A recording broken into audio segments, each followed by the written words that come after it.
Yo, what's good YouTube? It's boardzy, and in this video I'm going to be comparing what I believe to be the top 2 wireless mice on the market right now. If your favorite mouse isn't here, you think it should be? I don't.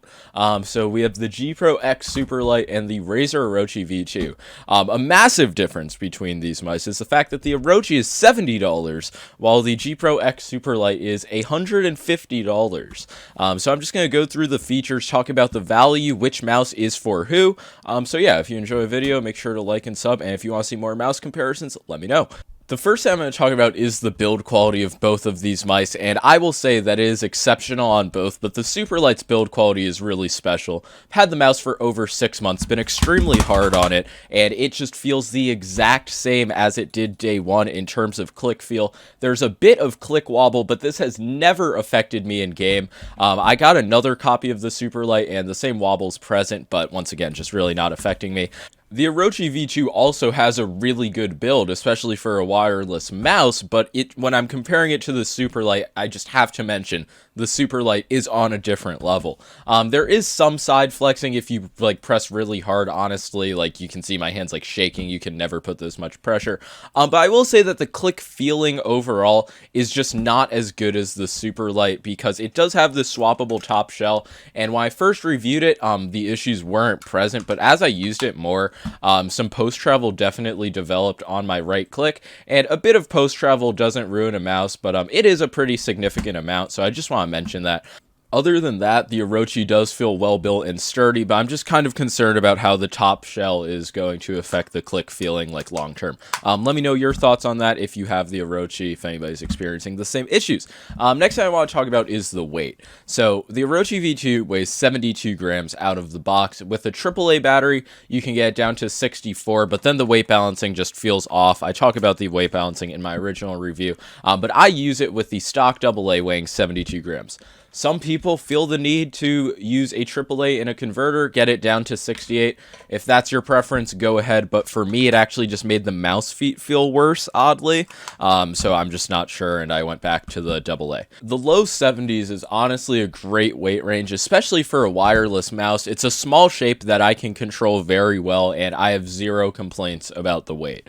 The Superlight, it's just a mouse where you're not ever going to be complaining about the weight. You're just going to be praising how amazing it feels.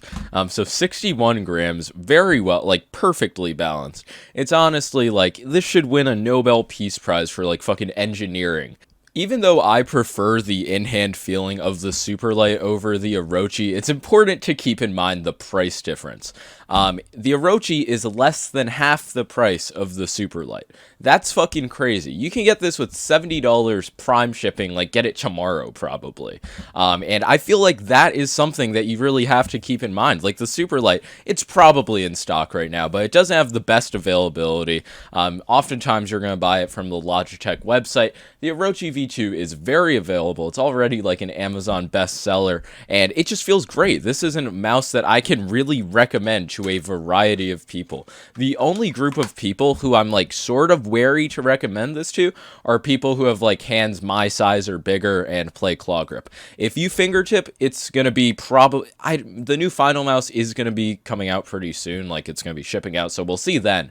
But I think the Orochi is the best mouse for finger, or the best wireless mouse for fingertip on the market right now. It really is just a great shape as a thumb rest, which feels super comfortable, and it flares out on the right side. I sort of compared it to the MM720, and I feel like it doesn't feel like that, but it has a flare out on the right side and a thumb rest nonetheless. So you can get a top 2 wireless mouse that really doesn't have any catches to it for $70. That's just a great value, and there's no way to identify it as anything else. The battery is not a con. I'm gonna repeat that. You heard it. The battery's not a con. This mouse hasn't died on me. It's still well over 50%.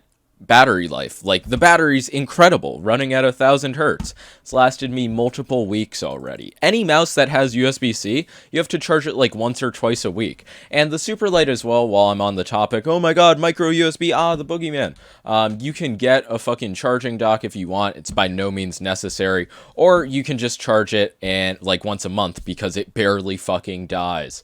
The battery life on both of these mice are great. That's not why I consider them the top two mice. It's just like an additional feature that's really sick. Like, these mice die very slowly.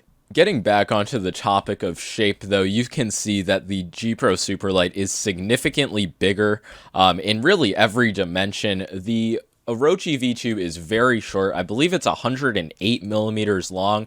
So if you have very long fingers, unless you're prepared to curl them up a lot, I wouldn't recommend using the Orochi. For fingertip, it's just really an amazing shape regardless of your hand size. And if you have baby, and I mean baby hands, you might be able to pull off a palm. But that is honestly still a huge variety of grip styles for a shape at $70. The Superlight, I can really recommend this shape to anybody. If you grip your mouse like this, the Superlight perfectly accommodates that grip style. Literally, I've said it before, a blank canvas, grip it however the fuck you want, you'll be able to pull it off. Some people don't like it for this reason, which is honestly one of the most mind-numbing things, like, it's a jack of all trades, master of none. Shut the fuck up! I just find it so hard to believe that somebody could use a Superlight for like over a month and then still be like bitching about the shape. I'm 90% sure that's just people who haven't tried it. There's always a few who have tried it, but I'm gonna believe things that are convenient to what I want to believe. Next thing to talk about are the buttons, and the Orochi V2, I mentioned it before, mine has sort of developed a lot of post travel on the right click. My Superlight buttons, they really haven't like deteriorated at all in a sense in these over 6 months that I've been using the mouse, so that is impressive. It is using Omron 20Ms. Obviously, the community is wanting companies to shift away from that. I think that these are still very well tensioned. They feel like great clicks, better than the old G Pro wireless clicks, and really no problems with them in game. They just feel very standard. They're not like, oh my god, orgasmic clicks, but they're like, oh, this is a fucking good mouse click. The Orochi V2 is using modified Kill 4.0s, which are just modified for better consistency. It's not like they have any spec difference, I don't think, but you can see they're colored, and they feel very nice, very light, crispy clicks. They have a surprising amount of tactility, especially for a non-split shell button design. You see, it's just like one continuous piece that you can literally take off. I just want to address this because it's something I see a lot with the Superlight. On some units, if you press really hard down here, like the plastic will like sink into the shell. Why the fuck are you doing that? Like, I just see that as like a complaint about the quality, and it's just like, that's really not a complaint if it's only happening when you're pressing really hard at a place you would never press. It's like the same thing as complaining about bottom flex. And the reason I bring that up is because I want to say that overall the click quality on the Superlight, I'm more confident in it. This having the replaceable top shell and my clicks already starting to develop some pre and post travel after like less than a month of use, I don't know how it's going to hold up long term. These issues are not really like making the mouse feel worse in game, but it's just something I should bring up, especially when comparing like pretty expensive wireless mice. Other than that, with the Orochi, the kill switches do feel really nice, as I said before, and I hope I don't know if they should keep refining opticals or just stick with mechanical.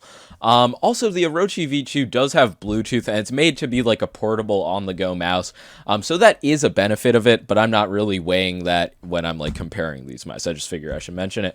The side buttons on the Orochi are very clicky.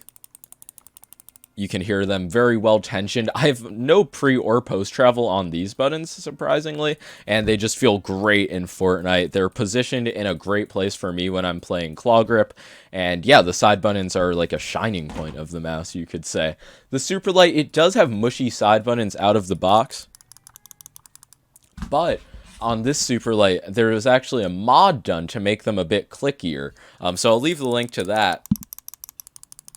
But yeah, it really gets rid of the mushiness on the side buttons. And the Superlight side buttons, they are positioned very well for a variety of grip styles. Not really that well for fingertip, but any claw or palm hybrid you have going, you'll be able to hit them. And they are a bit mushy, but you can still use them, very light to activate. They aren't magnetic anymore, and there's no side buttons on the right side, thank God. Fuck left-handed people. Leave a comment if you made it to this point in the video. But yeah, the side buttons, I will give the edge to the Orochi, but the superlight side buttons work perfectly fine in game. Mouse wheels, really zero complaints about the mouse wheel on either. This is essentially the same as the Mini Viper Ultimate scroll wheel and the Superlight scroll wheel. I've just used it so much now, it just feels so normal to me. It's weird. But yeah, both scroll wheels are great. Next thing to talk about are the stock feet. The stock feet on the Superlight, these are core pads, as you can tell. Use code boardzy, link in the description. But yeah, the stock feet are very thin. You're gonna want to replace them if you get the Superlight. So it is kind of a bummer, like $150, then you have to pay $10 more for mouse feet, but it really does make the mouse shine, and there's no point in not doing it when they are gonna wear down anyway. The Orochi V2 does come with what are, in my opinion, pretty good stock feet. I'm not sure how well you can see it, but they are a little bit dented, but they still feel the exact same. They did have a little break-in period, and this is a Shinkai, so everything's going to look fast, but the mouse feet are very nice, rounded edges. I wish there was an extra set out of the box. There isn't on the Superlight either, but yeah, the stock feet on the Orochi V2 are better than the stock feet on the Superlight. The last feature it covers is the sensor. This actually is the Razer 5G hyperspeed sensor. I said that with confidence. I don't really know what it means. And the Logitech Hero sensor. I truly cannot notice a difference between these two mice in game. I've like swapped out like while playing the same match, and the sensor performance feels great on both. Razer and Logitech know how to do wireless performance. So to answer the question, which mouse should you buy? Neither of them hold a candle to the beauty of a creation that is Zeiss rail, so really no need to talk about that. Okay, but here it is. If you're a big baller with limitless pockets, you just want the best mouse, get the Superlight. If you play fingertip grip, get the Orochi. Small to medium hands claw, I would recommend starting out with the Orochi. Maybe like medium to large hands claw, just go with the Superlight if you can afford it. But even large hands claw, you'll either like it or you'll dislike it. That is some incredible advice you just got right there. But the Superlight, just in-hand feeling, weight balancing, it just feels better, man. I don't know what's going to change that. Maybe the new final mouse will, who knows. But yeah, that's going to be all for his comparison. Make sure to leave a like and sub if you enjoyed. This video seems long as fuck. Sorry about that.